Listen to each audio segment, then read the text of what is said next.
Welcome to your ultimate Taipei travel guide. If you've clicked on this video, there's a very good chance that you're planning a trip to Taipei, Taiwan. And if that is the case, congratulations, you've made a fantastic choice. It is truly one of my favorite cities to go to as it uniquely blends culture, technology, history, amazing food, and some of the friendliest people you will ever meet. It is also, in my opinion, severely underrated in comparison to other Asia cities like Japan and Korea. That being said, heading there for the first time can be daunting for several reasons, including language barriers. I have actually traveled to Taipei well over a dozen times, and in this video, I'm going to cover some of the things that you need to know before and during your travels to this wonderful city. I'm going to be covering topics such as what you need to bring or prepare, when is the best time to go, how to navigate their public transportation system, and most importantly, how to overcome the language barriers that you might face when you're traveling to Taipei, Taiwan. My goal is for you to be able to travel through Taipei like a seasoned traveler by the end of this video. So let's go. Hey guys, it's Editing Steve jumping in real quick. I'm just tidying up the video now and realizing that it is a bit longer than my usual videos, as I really wanted this to be quite a comprehensive guide to anybody who's traveling to Taipei, Taiwan. Not to worry though, there are chapters, so do feel free to skip ahead to the chapters that you feel are more relevant to you at this particular point in time, as you can always come back to the other chapters later. I really want you to get as much value as you can out of this video. Alright, with that out of the way, let's jump back into the video. Let's start with the best time to go to Taipei, Taiwan. Taiwan goes through the 4 seasons: winter from December to March, spring from April to June, summer from July to September, and autumn from October to December. Unsurprisingly, the seasons in between winter and summer are typically the most popular times to go to Taipei, aka spring and autumn. I mean, apart from the optimal temperatures, spring also allows you to see the cherry blossoms in bloom, whereas autumn allows you to see the entire city bathed in that trademark yellow and orange foliage. With that all being said, Taipei is a city that experiences a very consistent flow of external visitors throughout the year, and is generally less crowded than more popular destinations like Japan and Korea. The only time that you may possibly want to avoid is between June to August, aka typhoon season, but even then the city is well equipped to deal with the typhoons, and you will still find plenty of things to do. With that all being said, if you're looking at it from a budget perspective, you may want to avoid the spring and autumn seasons, as the flight and accommodation prices may be higher than the average during these periods. Personally, I enjoy going in winter, which is something that I have done many times before. The winter temperatures in Taipei are not as extreme as, say, Japan or Korea. The lowest temperature that Taipei will go to in winter would be around 13 degrees, whereas when I was in Seoul, Korea last year, I was walking in the middle of negative 20 degrees Celsius. Visiting outside of the spring and autumn seasons will also mean lower flight and accommodation fares. With that all being said though, if you're budget conscious, you should also look at low-cost carriers such as AirAsia and Jetstar, which offer reasonably priced flight tickets almost all year round. I would in fact recommend signing up for their newsletters so that you can be up to date with their latest promotion offers. Okay, so you've now sorted out your flight and accommodation. Let's now talk about the things you need to pack, prepare, or even fill in before your trip to Taipei. And I would strongly recommend for the first thing you throw into your luggage bag to be a comfortable pair of walking shoes, because believe you me, you are gonna be walking. Like, I was averaging 20 to 30,000 steps a day easy traversing through the city. Most of the time, locating your platform within a train station in itself is a little walking adventure. If you're going there in summer, I definitely recommend bringing one of these little mobile fans, as the temperatures of Taipei summer can go all the way up to its late 30s. So definitely bring one of these and thank me later. Aside from that, what to pack attire-wise is fairly fairly straightforward for all other seasons apart from winter. And if you're going there in winter, I would recommend bringing a good solid waterproof jacket. My go-to brand, and this is totally not sponsored, is Uniqlo. I mean, the Japanese just do it better. I mean, I don't know how they do it. This jacket is quite solid, it's waterproof, but it still manages to be quite light. You will easily survive Taipei's winter in this jacket. And if you're traveling, you're most probably going to be needing extra luggage space either because of shopping or other reasons. This is why I've always got one of these in my bag. It is a fold-out bag. All I need to do is to open up the zip and voila, it becomes an extra bag like this. Pretty cool, huh? By and far, the most essential thing that you're gonna need for your travels is your phone. Your smartphone is gonna be your best travel buddy throughout your travels in Taipei, but to use it, you're gonna need mobile data connection. So let's talk about that. There are a few options. You could of course just activate your international roaming, but make sure to check with your telco provider before doing so, as this could possibly end up being quite an expensive option. You could also choose to pick up one of these portable Wi-Fi devices. They look a little bit like this.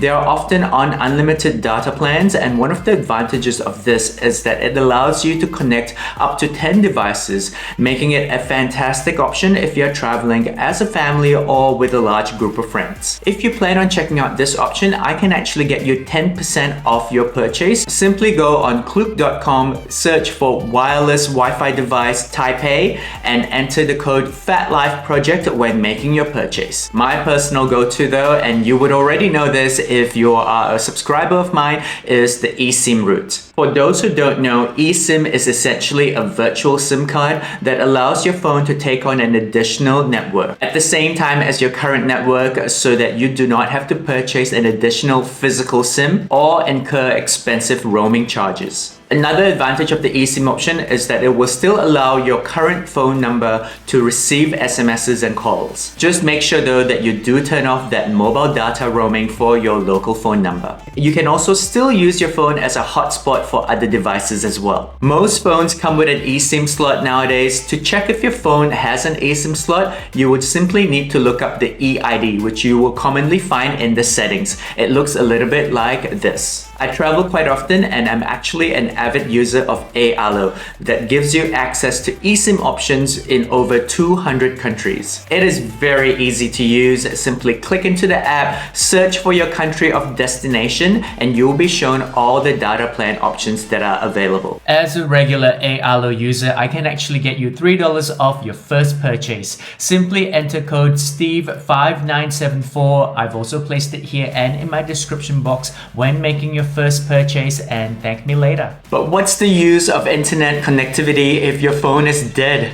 This is why I also recommend you bringing a power bank or two when you're traveling. I personally am a fan of this 4-in-1 charger that gives me at least 2 full charges of my phone, which is super important when I'm on the go. Here's the charger. You can plug it straight into a power point to charge, which is fairly convenient in itself. But as the name suggests, it is also a 4-in-1 charger, so while your thing is charging, you can also slap on your phone like so to charge. As the name suggests, it is a 4-in-1 charger, and so while this thing is charging, you can also charge your phone. It's got a MagSafe port right here.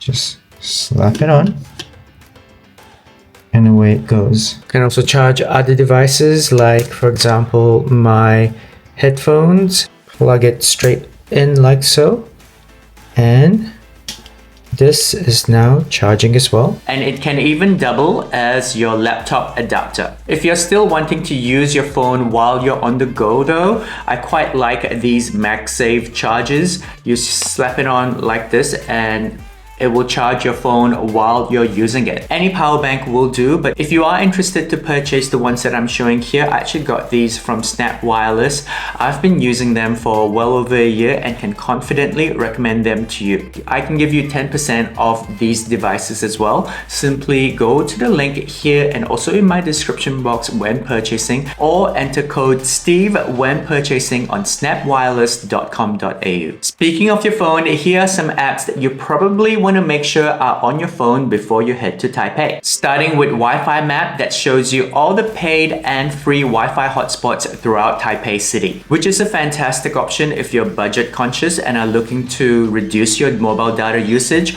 or perhaps not even purchase any form of mobile data. Do note though, if it's the latter option, your connection is going to be intermittent. Google Maps is an absolute must when you're traveling in Taipei, Taiwan. You already know how to use the app, so I'm not going to subject you through that. But this particular app is quite helpful when asking for directions or when riding a cab. If you are facing language barriers in communicating where you want to go, simply enter the location that you want to head to in Google Maps, scroll down and show the person that you're trying to communicate with the Chinese address. Or even level up this hack by copying the address and pasting it into Google Translate and press dictate. In fact, one of the first Chinese addresses that I recommend you have handy on your phone is your hotel or accommodation address. Keep this with you at all times so you can easily get back to your accommodation or hotel if you ever get lost. Speaking of Google Translate, a lot of the menus at restaurants and cafes will be in Chinese, especially when you venture away from the city center or if you head to the famous restaurants that locals go to. But if you're faced with that situation, not to worry, simply open up your Google Translate app, turn on the camera and place your phone over the menu like so, and voila, you are now ready to order. Whilst Taipei is an advanced city, hotels, restaurants, and major shopping malls will take credit cards, I would still recommend you have some cash on hand, especially if you plan on checking out the Taiwanese night market scene, which by the way, I highly recommend that you do. If you don't have any cash on hand, not to worry, there are plenty of money exchange counters once you exit customs at the Taoyuan Airport arrivals. Speaking of customs, let's now talk entry requirements. This will obviously depend on your country of origin, but in most cases, you do not require a visa to enter Taipei, Taiwan, provided that you're only there for a maximum of 90 days for business or leisure, have at least 6 months validity on your passport, and have a return or ongoing flight ticket out of Taiwan. If you're not sure on your visa requirements, it is always good to double check with the Taiwan immigration website, a link here and also in my description box. If you do fall in the visa-free category, all you need to do is to fill in an online entry form prior to entry. Again, I've placed the link here and also in my description box. Alrighty, we're now in Taipei. Welcome to Taipei. Let's now talk about how we can get you from the Taoyuan Airport to Taipei where your accommodation is, as there are several options. Starting with the fastest way, which is via the Taoyuan Airport MRT Express line, which goes from Taoyuan Airport to Taipei Main Station in just under 38 minutes. There's one every 15 minutes and there's even wireless charging and free Wi-Fi on board. Tickets are also cheap at 160 Taiwanese dollars or around $5 US or around 750 AUD. All you need to do to find a train is to follow the train signs once you've exited the international arrivals. Signs pointing towards the train station is available in both English and Chinese, so don't worry about getting lost. Just be aware also that if your accommodation is not close to the Taipei Main Station, that you'll have to do a transfer at Taipei Main Station to the train station that is closest to your hotel or accommodation of choice. And Google Maps will help you determine the name of the station you need to get to once you get to Taipei Main Station. Do note that the MRT only operates between 6 a.m. to 11 p.m. And so if your arrival or departure time is outside of that time window, you may need to consider other forms of transportation such as buses. There are 3 buses to choose from, the 1819, 1960 and 1961. And their services run till around midnight, with tickets costing around 140 Taiwanese dollars. Now the bus option does take longer at around an hour, but it could work out to be a better option for you depending on where your accommodation is. You see, the 1819 will take you to the Taipei Main Station, much like the Express MRT option, but the 1960 will take you to Taipei 101 or the Taipei Taipei City Hall area. The buses also only come every 30 minutes, so you may want to also factor that into your decision. These options are, in my opinion, better suited towards solo travelers who are traveling light. If you are traveling with family, kids, elderly folk, and lots of luggage bags, the above options may not be feasible for you. Yes, there are services that you can avail to that deliver your luggage from the airport to the hotel.